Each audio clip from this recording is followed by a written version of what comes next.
வணக்கம். கந்தர் அனுபூதியிலுடைய 44வது பாடல்.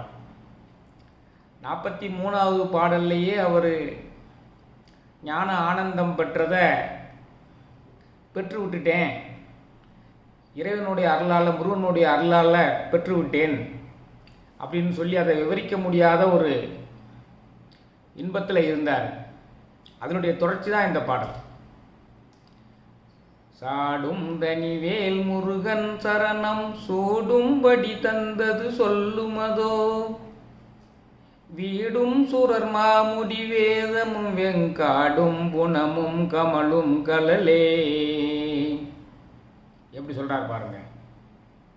சாடும் தனிவேல் முருகன் சரணம் சூடும்படி தந்தது சொல்லுமதோ, வீடும் சுரர் மாமுடி வேதமும் வெங்காடும் புனமும் கமலும் கலலே.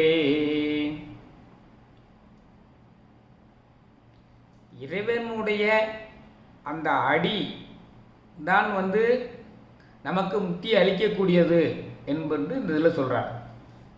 இறைவனுடைய செந்தாமரை போன்ற அந்த பாதம், வீரக்கலல் அணிந்த பாதம், அது வேலுக்கு பக்கத்தில் இருக்கக்கூடிய அந்த பாதம், அதுதான்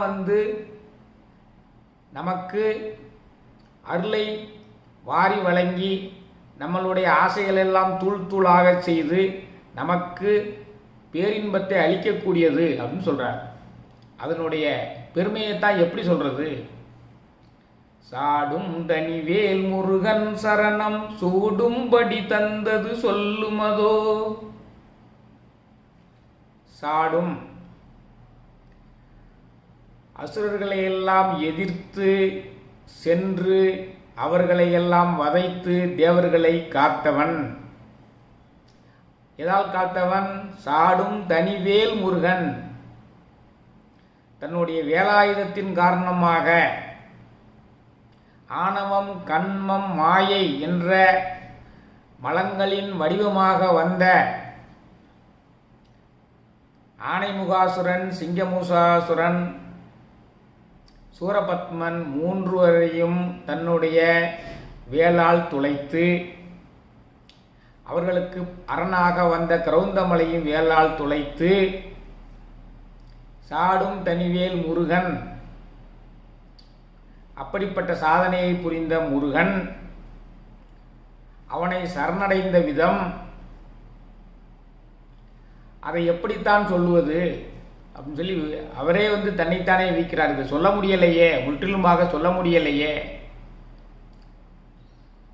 அந்த ஒளி பொருந்திய வேலாயுதம் அரக்கர்களையெல்லாம் அழித்தது போல் அந்த வேலை மனதில் நினைப்பவர்களுக்கு நம் மனதில் உள்ள ஆணவம் கண்மம் மாயை என்ற மும்மலங்களும் நீங்க பெறும். அந்த ஆணவம் கண்மம் மாயை என்ற மும்மலங்களும் நெருங்க பெற்றால் யான் எனது என்னும் செருக்கு நீங்கப்படும். எனது என்ற மமகாரம் நீங்க பெறும். யான் என்ற அகங்காரம் நீங்கப்படும். இவைகளெல்லாம் நீங்கிய பின்னர் உடனேயே நமக்கு பாசம் அற்று போய்விடும், ஆசை அற்று போய்விடும். இந்த நிகழ்ச்சியெல்லாம் நடைபெற வேண்டுமென்றால் இறைவனுடைய பாதார விந்தங்கள் முருகனுடைய அந்த அடியை நாம் சரணடைய வேண்டும். அந்த இறைவனுடைய அடி எப்படிப்பட்டதையா? வீடும் சுரர் மாமுடி வேதமும் வெங்காடும் கணமும் புனமும் கமலும் கலலே.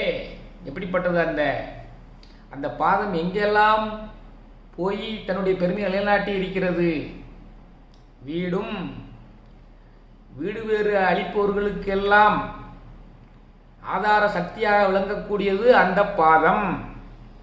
வீடும் சுரர் மாமுடி, அவர் சூரபத்மனை அழித்த காரணத்தின் காரணமாக, தேவலோகத்தினுடைய நிரந்தர தலைவனான ஆனதின் காரணமாக, எப்பொழுதெல்லாம் முருகப்பெருமான் தேவலோகம் வருகிறாரோ அப்பொழுது எல்லாம் அனைத்து தேவர்களும் அவனுடைய அடியின் கீழ் தன்னுடைய தலையை வைத்து வணங்குவார்கள். அவர்களுடைய தலைக்கு பூராம் சிகா மணியாக அவனுடைய சிகையை அலங்கரிக்கக்கூடிய அணியாக முருகப்பெருமானுடைய திருவடி விளங்கும். வீடும் சுரர் மாமுடியும் வீடு பேரை அளிக்கக்கூடியது அவனுடைய பாதார விந்தங்கள் தான். தேவர்களினுடைய தலையை அலங்கரிக்கக்கூடியது அவனுடைய பாதார விந்தங்கள் தான். வேதங்களுக்கு பொருளாக விளங்குவதும் அவனுடைய பாதார விந்தங்கள் தான். வீடும் சுரர் மாமுடி வேதமும் வெங்காடும். அவர் முருகப்பெருமான் சீதையை தேடி வந்திருக்கும் பொழுது, பூலோகத்திற்கு வந்து அலையும் பொழுது, முதலில் காடும் காடு சார்ந்த இடமான முல்லை பிரதேசம் முழுவதும் தேடி அலைந்தார். அந்த பூலோகத்தில் உள்ள கானக பகுதிகள், வள்ளியை தேடி அலைந்த அந்த கானக பகுதிகள் எல்லாம் அவருடைய பாதார விந்தங்களினால் பெருமை பெற்றன, புகழ் பெற்றன. வீடும் சுரர் மாமுடி வேதமும் வெங்காடும் புனமும் திணைப்புணங்கள், அவர் சீதையை தேடி அணைந்த திணைப்புணங்கள் எல்லாம் பெருமை பெற்றன. வீடும் விருசுரர் மாமுடி வேதமும் வெங்காடும் புனமும் கமலும் கலலே. இந்த இடங்கள் எல்லாம் மனம் பொருந்தியவர்களாக ஆகிவிட்டன. எதன் காரணமாக? நம்மளுடைய முருகப்பெருமான் சீதையை தேடி அலையும் பொழுது வந்ததின் காரணமாக காட்டுப்பகுதிகள், திணைப்புண பகுதிகள், சுனைகள், அருவித்துறைகள் அனைத்துமே மனம் பொருந்தியதாக மாறிவிட்டன. அந்த பாதார விந்தங்கள் தான் ஒருவனுக்கு முக்தி பேரை அளிப்பதற்குரிய கருவி.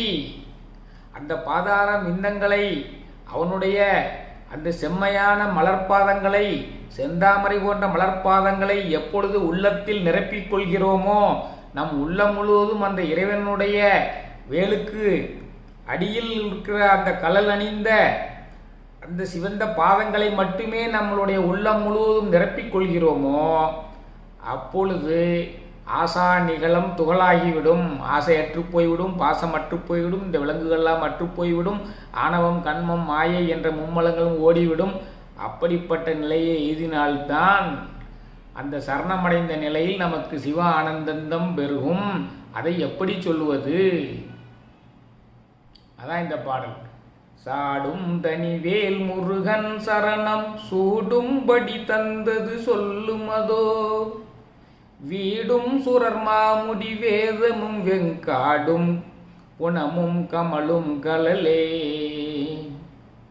அழகா சொல்றாங்க. எதிரிகளையும் அசுரர்களையும் அழிக்கக்கூடிய வல்லமை பொருந்திய வேலை உடைய அந்த முருகனுடைய அடியை சரணடைந்த நேரம், அது அந்த இறைவனுடைய அருள் நமக்கு வந்த நேரம், அதனுடைய அருளால் நாம் ஞான ஆனந்தத்தை அடைந்த நேரத்தை எப்படி சொல்லுவது? ஞானத்தை வேண்டுபவர்களுக்கு பூராம், ஞான ஆனந்தத்தை வேண்டுபவர்களுக்கெல்லாம் ஒரு கோயிலாக இருப்பது, ஒரு கருவியாக இருப்பது அதனுடைய அடிகள் தானே. அந்த அடிகள் எப்படிப்பட்டது? அந்த அடிகள் எப்படிப்பட்டது? வீடும், அந்த அடிகள் எப்படிப்பட்டது? வீடும் முக்தியை அளிக்கக்கூடியது. சுரர் மாமுடி தேவர்கள் தங்களுடைய தலையை அவனுடைய அடியின் கீழ் வைத்து வணங்கக்கூடிய சிறப்பனை உடையது அந்த அடி. வீடும் சுரர் மாமுடி வேதங்களுக்கு, வேதங்களை உணர்த்தக்கூடிய அற்புத கருவியாக அமையக்கூடியது. அடர்ந்த காடுகளாக இருக்கக்கூடியதுக்கெல்லாம் பெருமை சேர்த்தது. ஏன்னா அந்த அடர்ந்த காடுகளில் எல்லாம் வள்ளியை தேடி அலைந்தான் அல்லவா முருகன். அந்த பகுதியிலெல்லாம் அவனால், அந்த காட்டுப்பகுதியிலெல்லாம் மனமும் புகழும் பெற்றது. திணைப்புணங்கள் எல்லாம், அவன் தேடிய திணைப்புணங்கள் எல்லாம் மனமும் புகழும் பெற்றன.